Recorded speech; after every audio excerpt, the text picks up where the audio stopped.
Bem-vindos a mais um Giro Sindical. Eu sou a economista Renata Belzunces e o Giro Sindical é uma parceria entre o DIEESE e o SINDIC-CT.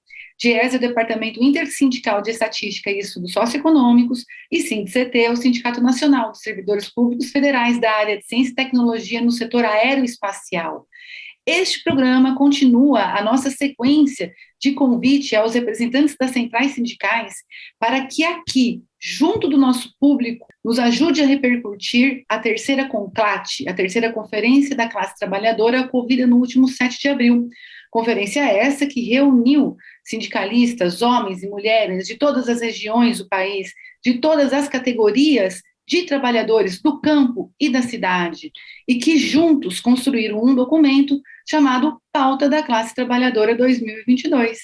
E quem vai nos ajudar a entender a construção desse processo, a importância desse processo, o segmento das atividades diante da ocorrência da terceira conferência, vejam, foram só 3 ao longo de toda a história do sindicalismo brasileiro, é importante. Quem vai nos ajudar hoje é o Eduardo de Souza Maia, ele que está aqui representando a nova Central Sindical dos Trabalhadores.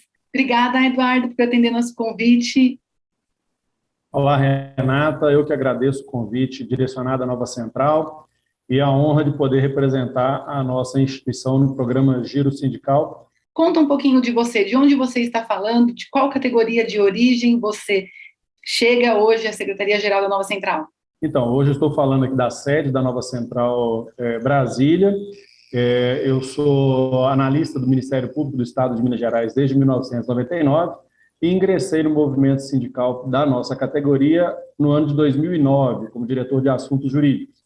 Depois coordenei a categoria durante 6 anos, sou diretor atualmente de relações do Ministério Público da Confederação dos Servidores Públicos do Brasil e secretário-geral da nova Central Sindical de Trabalhadores. Toda vez que eu chamo os nossos convidados e convidadas para fazer a apresentação da Central, eu faço o seguinte comentário, Eduardo. Muita gente pode se perguntar por que há tantas centrais sindicais no Brasil. Por um outro lado, é legítimo que existam diferenças no seio de milhões de trabalhadores que existe aqui nesta nação, neste projeto de nação que nós temos hoje, que é o Brasil. Então, eu peço para que vocês sempre deixem um recado. Por que foi importante construir essa central? Qual é a concepção? Qual é a contribuição que ela vem somar no sindicalismo brasileiro? Primeiramente, é importante dizer que a existência das centrais sindicais ela decorre do próprio texto constitucional que permite, que admite, né, a pluralidade da representação, né, e o modelo estabelecido pela Constituição brasileira é um modelo híbrido, né, que possibilita essa formação. Por isso, há mais de uma central sindical no Brasil. E a nossa central, a nova Central Sindical dos Trabalhadores, ela foi fundada em 2005 a partir do conjunto de confederações distintas. A nossa nova central ela é formada de trabalhadores de diversas áreas, trabalhadores da indústria, trabalhadores do comércio, trabalhadores da hotelaria, hospitalidade, turismo, servidores públicos. Então, há uma pluralidade de representações, trabalhadores da cultura e do entretenimento, inclusive o nosso atual presidente é presidente de uma das confederações, maiores confederações de trabalhadores em cultura do Brasil. Então, é importante, né, se considerar no Brasil e em todas as sociedades essa pluralidade. Então, a nova central surgiu com o conceito de pluralidade no que diz respeito ao quantidade de segmentos, né, que nós temos representados, mas, ao mesmo tempo, num conceito de unicidade sindical, que consiste em termos somente um sindicato de base de representação de qualquer das categorias. Esse é o ponto central da nova central. Tá certo. Agora vamos entrar no nosso assunto que a gente fez essa abertura, que é a CONCLAT. Eu já tive a oportunidade de dizer aqui que essa foi a terceira. Essa do último 7 de abril foi a terceira. A primeira foi em 1981, num contexto de luta pela redemocratização. A segunda conferência aconteceu num contexto completamente diferente do que a gente tem hoje, que foi na primeira década deste século, foi em 2010, salvo engano. E essa terceira, que aconteceu agora em 2022, num contexto onde a gente vê abalada as mínimas conquistas democráticas que a gente teve.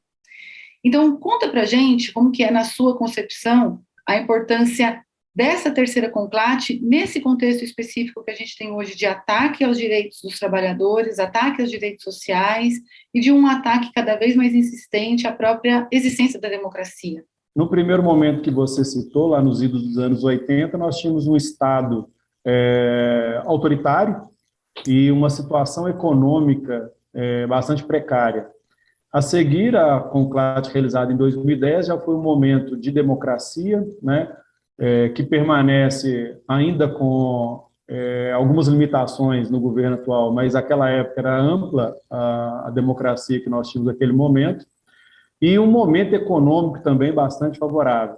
Já a conclave que realizamos no ano de 2022, ela é uma luta não apenas pelos direitos trabalhistas que nós lutamos lá nos anos 80, lutamos também nos anos 2010, mas é uma luta pela manutenção da própria democracia. Veja que a importância não é simplesmente para a defesa de direitos da classe trabalhadora ou de resgate de qualquer uma legislação, mas sim um momento político brasileiro requer das centrais sindicais e dos movimentos sociais de uma forma geral, não apenas os movimentos ligados à classe trabalhadora, que nós façamos um fortalecimento do controle social das entidades sobre o Estado para garantir a manutenção da democracia, né? Essa democracia está em risco nesse ano. Continua aqui com a gente no segundo bloco. O Giro Sindical volta já.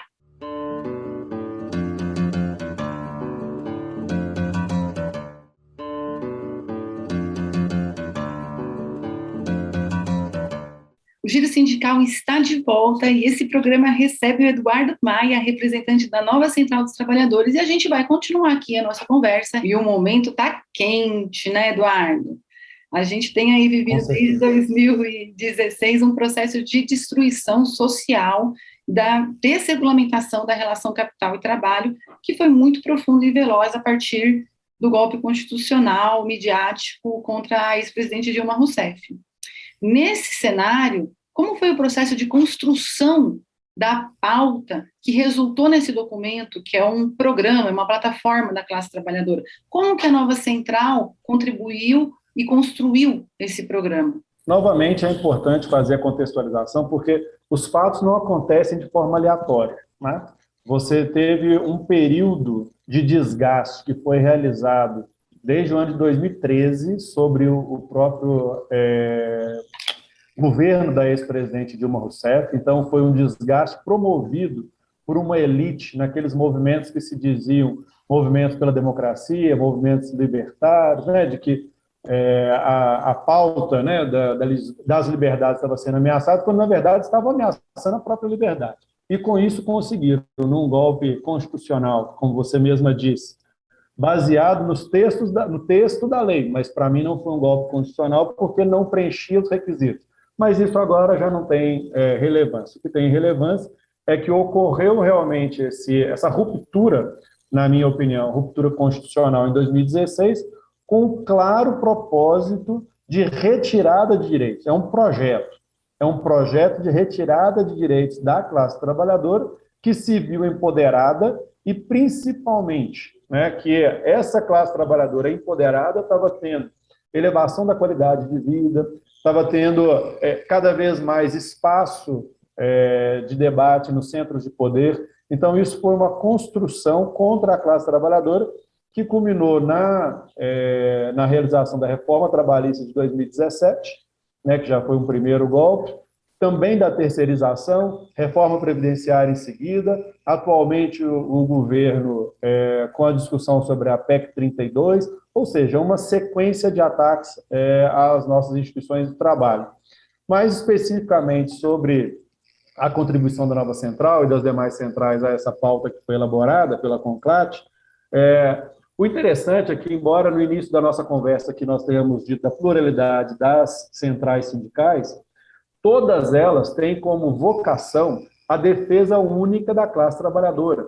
E isso facilitou muitíssimo o nosso entendimento. Por óbvio, nós temos visões diferentes de como solucionar os problemas, né, da classe trabalhadora. Senão, como você mesmo sabe, como todos podem imaginar, não haveria necessidade dessa difusão, então, das centrais. Mas foi muito interessante porque o momento histórico é tão grave no Brasil, né, de perda de direitos e de perda do espaço democrático, de atentado contra as instituições brasileiras, que nós, das centrais sindicais, fizemos um esforço adicional para que haja convergência dos nossos objetivos em torno da classe trabalhadora. Então, esse foi um esforço conjunto, não apenas da nova central, mas também todas as centrais que assinaram a Carta da CONCLAT fizeram esse mesmo esforço. Então, o resultado, o documento que surgiu, é sim um documento unitário, um documento formado pelo consenso dessas entidades que se esforçaram para essa deliberação.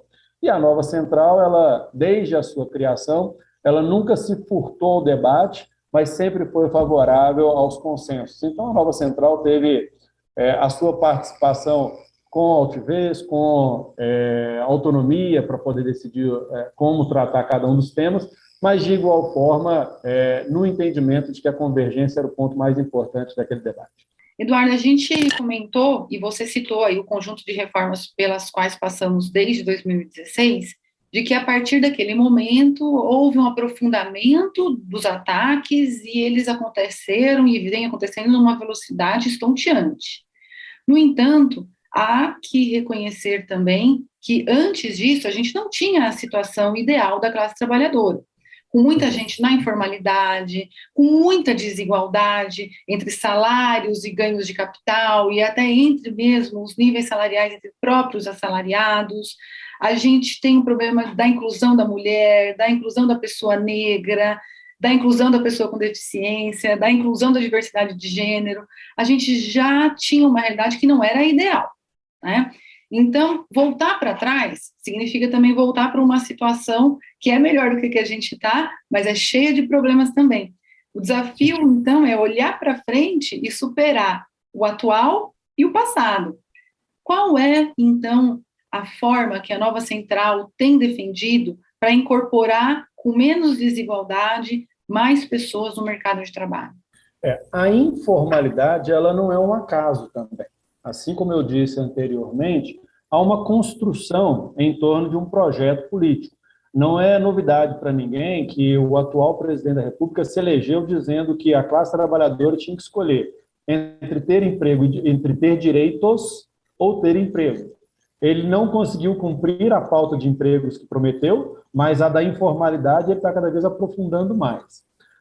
Eu sou obrigado a reconhecer que realmente era imperfeito, né? O momento anterior, por mais que ele fosse melhor ao momento que nós estamos vivendo agora, ele também não era um momento tão favorável, mas você não pode deixar de observar também que a curva de crescimento do salário mínimo, ela só foi interrompida realmente, nós tivemos crescimentos maiores ou menores de acordo com os governos que alternaram. Então, o Fernando Henrique teve uma importância com relação ao aumento do salário mínimo. No governo Lula, nós tivemos um aumento ainda maior, né? Foi uma curva ascendente muito mais forte. Depois, nós tivemos uma redução leve nesse crescimento com a presidente Dilma e um crescimento ainda muito mais baixo com o ex-presidente Temer. Mas é a primeira vez que a curva é negativa. Então, nós não podemos abandonar isso, né? Nós não podemos abandonar esse entendimento de que maiores ou menores crescimentos do salário mínimo, por que eu estou usando o salário mínimo? Porque ele é a referência do salário do próprio trabalhador, é a referência do pagamento das previdências, os aposentados têm como referência o salário mínimo, os pensionistas têm como referência o salário mínimo, a economia gira em torno da elevação ou não do salário mínimo. Então, nós tínhamos, sim, um crescimento, ainda que mais rápido ou menos rápido, com relação ao salário mínimo, e isso elevava, de uma forma geral, toda a renda da classe trabalhadora, apesar do desnível, ele estava diminuindo, né? Mas é o primeiro momento que nós realmente entramos numa decrescente com relação ao salário mínimo. Então, isso é importante. Com relação à pauta que a nova central defendeu e que defende, né, dentro da CONCLAT, a primeira pauta é exatamente essa da elevação do salário mínimo, porque ele é o balizador de todos os demais, né? A formalização dos empregos, ela vai decorrer, a formalização das relações de trabalho, ela vai decorrer também do crescimento econômico. A partir do momento, e nosso entendimento é sempre esse, as centrais têm esse entendimento, a partir do momento que eu tiver uma elevação da atividade econômica, eu vou necessariamente ter uma elevação dos ganhos dos trabalhadores, da qualificação dos trabalhadores, e trabalhadores mais qualificados, eles vão requerer mais direitos e vão requerer a formalização. A precarização, ela acontece quando há um excesso de desemprego, como é o que nós estamos tendo agora, salários muito baixos, ou seja, as pessoas aceitam trabalhar por qualquer coisa, por qualquer valor, e até mesmo sem que haja formalização. Então, nós temos que, como pauta, né, nossa, a elevação do salário mínimo, qualificação do trabalhador, elevação do nível da atividade econômica, como fatores fundamentais para a formalização da atividade profissional. E ela é fundamental, viu, só se me permite mais um pouquinho, ela é fundamental para que nós possamos, inclusive, interferir diretamente nas pensões e nas aposentadorias, porque a formalização do trabalhador é que gera a receita para o Instituto Nacional de Previdência, né? O INSS, ele é alimentado exatamente por isso, pela contribuição das empresas e dos trabalhadores. Quando o trabalho é informal, nem o trabalhador contribui, nem a empresa contribui, aumentando ainda mais aquilo que eles chamam de déficit da Previdência Social, com o qual nós discordamos muito com relação a isso, mas não é a pauta que nós estamos tratando aqui agora, né? Mas é só para dizer como a formalização ajuda, inclusive nessa outra pauta, que é a pauta da Previdência. Continua com a gente para o nosso terceiro e último bloco. O Giro Sindical volta já.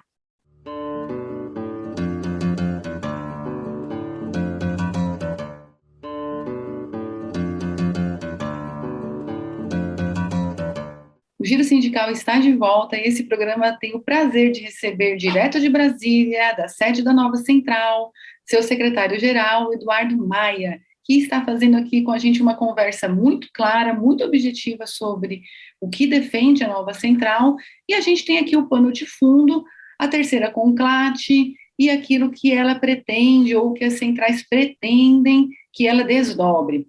Feita a conclate, resultado em um documento que é essa plataforma da classe trabalhadora, quais são os próximos passos? Quero que você traga aqui para a gente, Eduardo, duas coisas. Primeiro, como a Nova Central pretendia incorporar essa plataforma na sua ação sindical cotidiana? E segundo, qual é a estratégia para que esse documento ganhe mundo, para que ele possa ser conhecido, para que ele possa influenciar o debate? Bom, primeiramente, o documento que foi retirado da Conclate, ele é um entendimento, um acordo daquilo que as centrais já têm como linha de ação. Então, muito daquilo que foi para o documento formalizado pela Conclate foi retirado pelo próprio Congresso da Nova Central Sindical, realizada no ano de 2021, mais especificamente em novembro de 2021, onde nós, reunidos no Conselho da Categoria, né, elegemos a nova diretoria e apresentamos as pautas, né, prioritárias da Nova Central. Então, há uma convergência muito grande das pautas da Conclate com as da Nova Central. Então, para nós, a incorporação desse material é bastante natural, né? Já faz parte do nosso cotidiano. A Nova Central, ao anuir com o documento da Conclate, ela estava, na verdade, referendando sua própria decisão, que foi do Congresso que nós realizamos em novembro. Especificamente com relação às novas etapas do documento da Conclate, já tivemos alguns desdobramentos, que foi a apresentação dessa pauta para alguns pré-candidatos, né, aqueles que se dispuseram a ouvir e a receber a pauta da Conclate já receberam, tanto candidatos a presidente da República, pré-candidatos, né, a presidente da República, senadores, deputados federais. Essa pauta vai chegar para as entidades em nível estadual. Então, a Nova Central tem várias entidades estaduais, né, que a representam também. Nova Central Minas, Nova Central São Paulo, Nova Central... e que vão estar fazendo essa mesma discussão com os pré-candidatos nos respectivos estados, porque nós entendemos que a concretização dessa proposta apresentada pela Conclate, ela tem que necessariamente passar pelo nivelamento político e o acordo político daqueles candidatos que se alinham à pauta da classe trabalhadora. Então, nós vamos trabalhar claramente em defesa da classe trabalhadora por meio dessa discussão política com os pré-candidatos. Aqueles que tiverem a sinalização clara de que aderem às pautas dos trabalhadores, nós vamos indicar como referência para o cidadão comum e para os trabalhadores em geral. Aqueles que não tiverem esse alinhamento, por nós também serão comunicados que não se alinham e que os trabalhadores, as trabalhadoras e os seus familiares não votem nesses candidatos. Você já tratou aqui diversos momentos da questão das centrais e da unidade das centrais. O próximo período não vai ser fácil, independente do resultado eleitoral. É muito a ser feito, né? Para o próximo período, como é que você vê a possibilidade de unidade entre as centrais sindicais? Eu acredito que nós já fizemos um aprendizado muito grande com essa pauta da Conclate. Nós vimos que, a despeito de existirem as divergências do procedimento ou de como se alcançar determinados resultados, que cada uma das centrais tem a sua visão sobre aquele mesmo tema, nós reconhecemos que nós somos muito mais efetivos quando agimos de forma conjunta do que se agimos de forma separada. Então, eu não tenho dúvidas, né, de que esse aprendizado vai resultar em mais ações conjuntas, independentemente do resultado eleitoral. Por óbvio, né, nós esperamos e nós vamos trabalhar para que nós tenhamos uma presidência da República mais alinhada com as pautas progressistas e trabalhistas.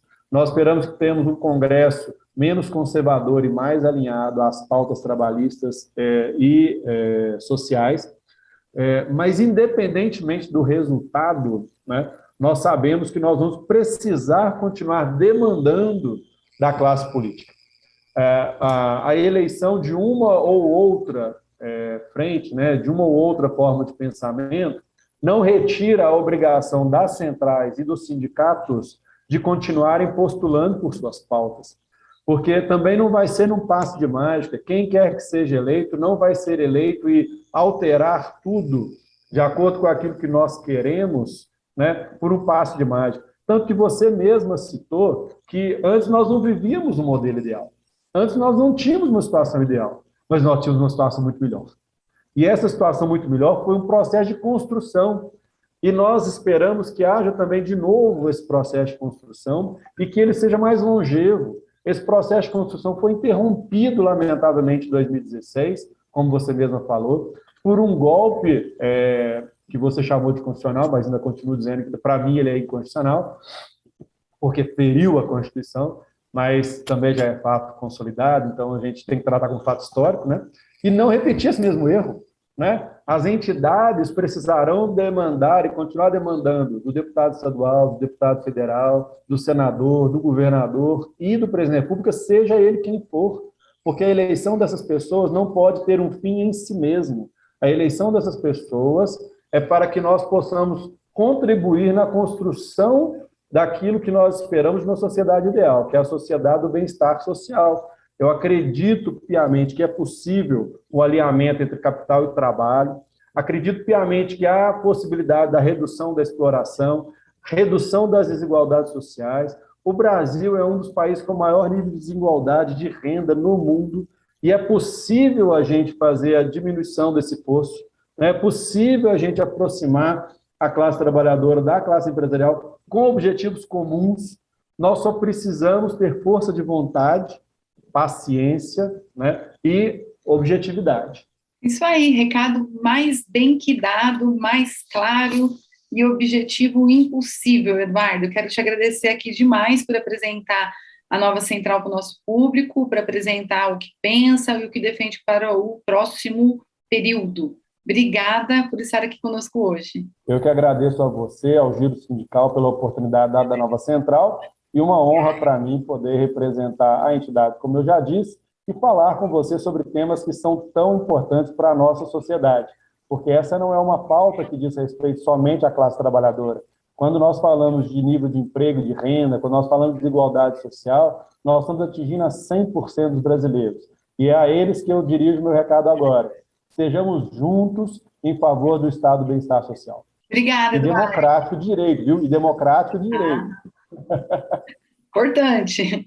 Importantíssimo. Seguimos. Tchau, Renata. Obrigada. Obrigado a todos.